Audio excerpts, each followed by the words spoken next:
உலகத்துல ஒரு பெண்ணுக்கு கிடைக்கும் மிகப்பெரிய ஆசீர்வாதம். சேங்காதி கூலியேறன் படங்க படங்கா தாய்மையாகும் தருணம்.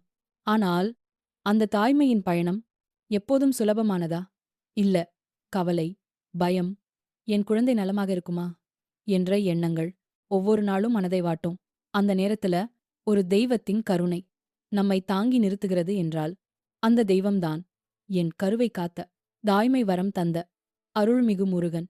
கருவில் குழந்தை உருவாகும் தருணத்திலிருந்து பிறக்கும் வரையிலும் ஒவ்வொரு நொடியும் அக்குடு நொடியும் ஒரு தெய்வீக பாதுகாப்பு தேவை. அந்த பாதுகாப்பாக பல தாய்மார்கள் நம்புவது திருச்செந்தூர் முருகன் கர்ப்ப காலத்துல எந்த தீங்கும் வரக்கூடாது என்று மனமுருகி வேண்டிய எத்தனையோ தாய்களின் பாத்தால்ஸ் கண்ணீரை துடைத்தவர் முருகன்.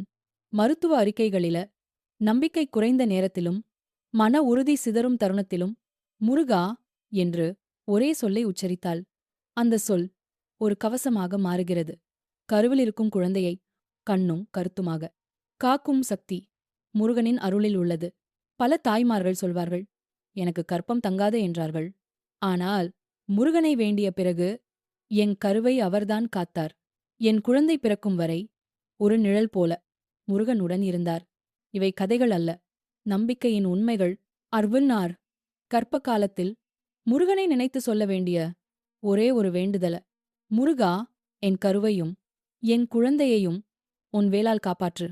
இந்த ஒரு வேண்டுதல் மனதுக்கு அமைதி தரும், உடலுக்கு தைரியம் தரும், கருவுக்கு பாதுகாப்பு தரும்.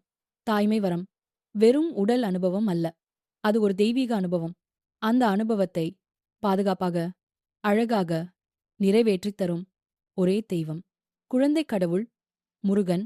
இப்போது இந்த வீடியோவை பார்க்கும் ஒவ்வொரு தாய்க்கும், தாய்மையாக காத்திருக்கும் ஒவ்வொரு பெண்ணுக்கும் முருகனின் அருள் நிச்சயம் உண்டாகும்.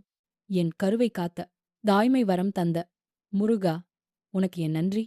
ஓம் சரவணபவ. ஓம் சரவணபவ. ஓம் சரவணபவ.